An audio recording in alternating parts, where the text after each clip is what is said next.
కడలిలో పడవ ప్రయాణం చాలా హాయిగా ఉంటుంది, నిజమే.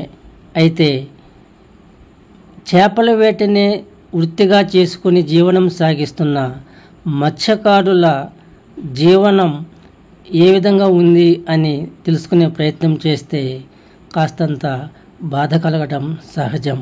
శ్రీ పొట్టి శ్రీరాములు నెల్లూరు జిల్లా బోగోలు మండలం జువ్వలదిన్నె ఫిషింగ్ హార్బర్లో మత్స్యకారులు సాగరయానం చేస్తూ బతుకు పోరాటం సాగిస్తున్నారు. సముద్రం పైకి ప్రశాంతంగా కనిపిస్తుంది, కానీ గంభీరంగా ఉంటుంది. అదే మాదిరి ఈ మత్స్యకారులు పైకి సంతోషంగా నవ్వుతూ కనిపిస్తారు, కానీ వారు పడుతున్న బాధలు చూస్తే ఎవరికైనా అయ్యో అనిపించక మానదు.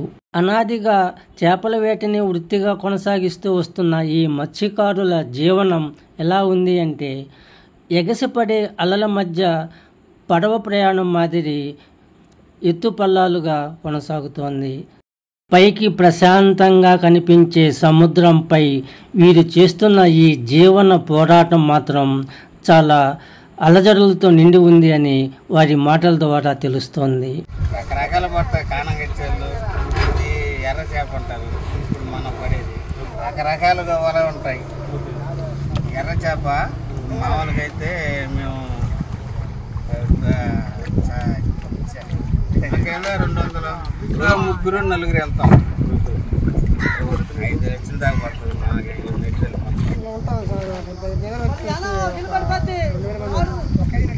ముగ్గురు పోతాం, ఇద్దరు పోతాం, నలుగురు పోతాం, 5 మంది పోతాం. అంటే మనుషులను బట్టి వెళ్తాం, వేటను బట్టి వెళ్తాం, ఆడ చేపలను బట్టి చాలా రకాల చేపలు వస్తాయి. ఈ వల అంటే ఏ వల పడుతుంది చాలా వస్తాయి, అన్ని రకాల చేపలు పడుతుంది. సంగ్రామ వల అది మార్కెట్ 220 రూపాయలు ఉంటుంది మామూలుగా అయితే.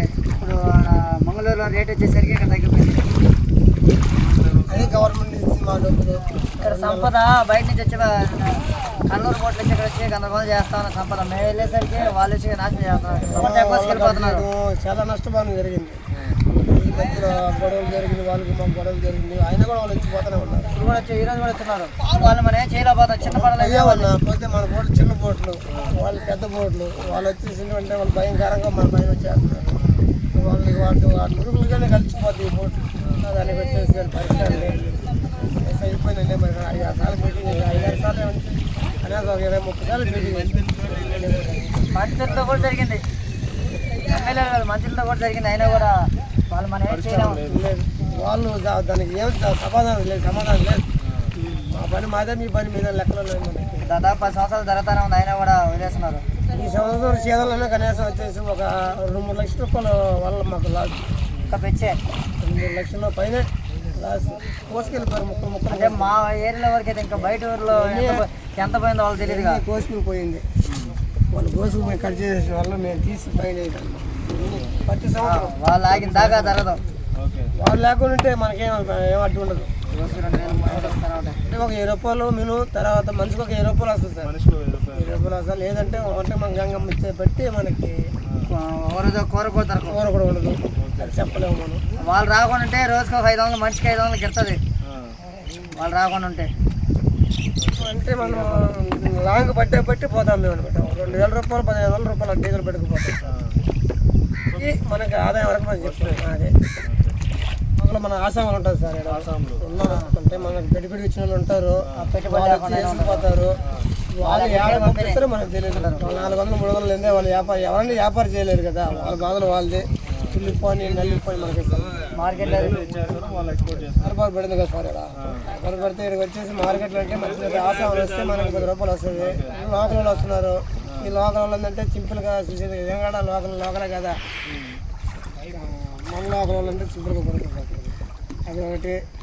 ఇప్పుడు మనకు ఆదాయం నష్టం ఏంటంటే వాళ్ళని ఆపితే మనకు వచ్చేసే ఆదాయం. బయట నుంచి వచ్చే వాళ్ళని ఆపితే మీకు ఆదాయం ఎక్కువ ఉంటుంది. జాలనలో కాపులు ఇలాగ మా పరిస్థితి సార్. చదువు లేదు, సంస్కారం లేదు. మా నాన్న నేర్పించి ఇచ్చే మాకు ఇదే. జువ్వలదిన్నె ఫిషింగ్ హార్బర్ ఇది. ఇక్కడ చేపల వేట ప్రధానమైన వృత్తి. ఈ మత్స్యకారులు నిత్యం సాగరయానం చేస్తూ జీవన పోరాటం సాగిస్తుంటారు. కష్టాల కడలిలో వీరి జీవనం నిత్యం అలలపై పడవ ప్రయాణం మాదిరిగా ఆటుపోట్లకు లోనవుతూ ఉంటుంది. సముద్రంలో కొంత దూరం ప్రయాణిస్తే ప్రశాంతంగా ఉంటుందని చెప్తారు. అదే మాదిరిగా వీరి జీవనం కూడా సుఖమయంగా ప్రశాంతంగా ఉండాలని వీరు ఆశిస్తున్నారు. అందులో తప్పు లేదని అనిపిస్తుంది.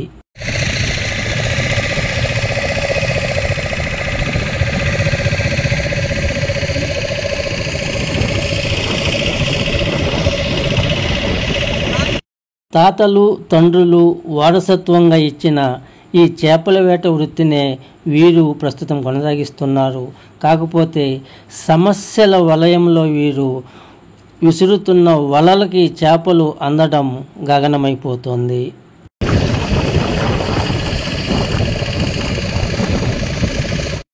చేపల వేటే ఉపాధిగా ఉప్పు నీటిలో వీరు సాగిస్తున్న జీవన పోరాటం లంగరు వేసిన పడవ మాదిరిగా కాకుండా గాలివాటికి వేగంగా వెళ్ళే బోటు మాదిరిగా ఉండాలని వీరు కోరుకుంటున్నారు. సాగరముపై సాహసంతో కూడిన చేపల వేటతో వీళ్ళు నిత్యం సావాసం చేస్తుంటారు. వలకు నిండుగా చేపలు దొరికిన రోజునే వీరు కడుపు నిండుగా భోజనం చేస్తారు.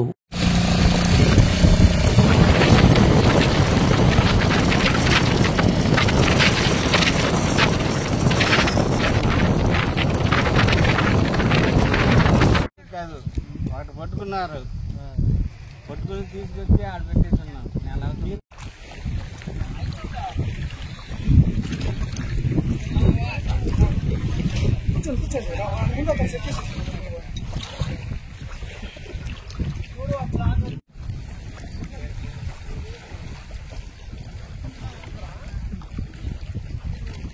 కుమార్ గోవిందస్వామి కలిచాల బంగారుపాలెం.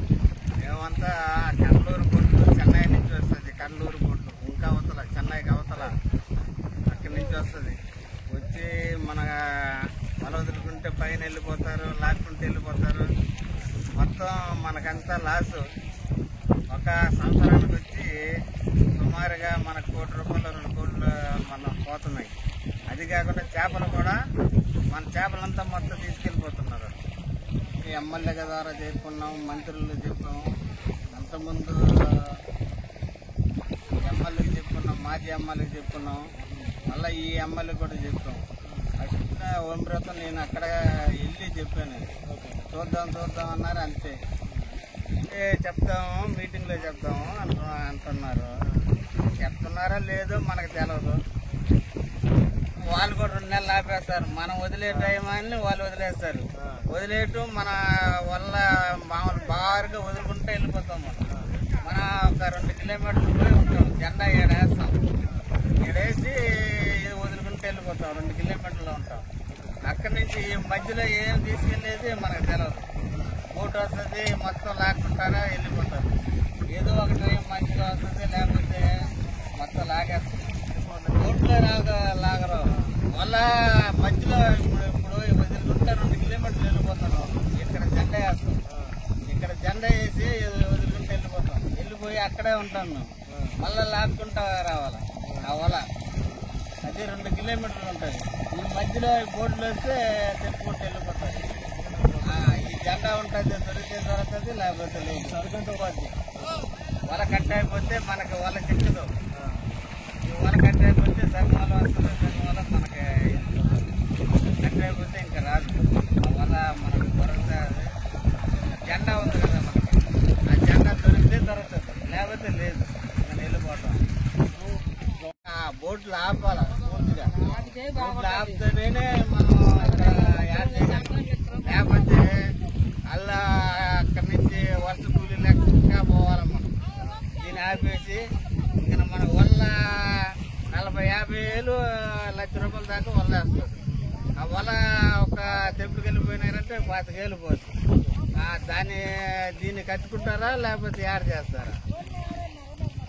అది ఏం లేకుండా ఇంకేం చేస్తారంటే కేరళలో యాడ్ చేస్తున్నారు. ఇక్కడ ఈ చేపలు వాళ్ళు తీసుకెళ్ళిపోతున్నారు. మనకి ఇక్కడ సంపద లేకుండా కేరళకి వెళ్తున్నారు. గుజరాత్ కూడా వెళ్ళి ఉన్నారు. మహారాష్ట్ర, గుజరాత్ అదంతా వెళ్ళిపోయి ఉన్నారు. కృష్ణాపట్నం పైపులు పోయి వాళ్ళు ఎక్కే లోపల వాళ్ళు రాళ్ళు తీసుకొచ్చారంట, కత్తి తీసి నరికారంట ఇల్లు. అయినా కూడా వదలకుండా వాళ్ళని పట్టుకున్నారు. పట్టుకుని వచ్చి మనకి 10, 15, 20 దాకా వెళ్ళిపోతుంది. గంగమ్మ తల్లి ఆశీస్సులతో ప్రభుత్వ పెద్దలు, అధికార యంత్రాంగం సహాయ సహకారములతో ఈ మత్స్యకారుల జీవితాలు ఉత్సాహంగా ఎగసిపడే అలల మాదిరి సంతోషంగా, సుఖమయంగా వీరి జీవనయానం సాగాలని కోరుకుందాం.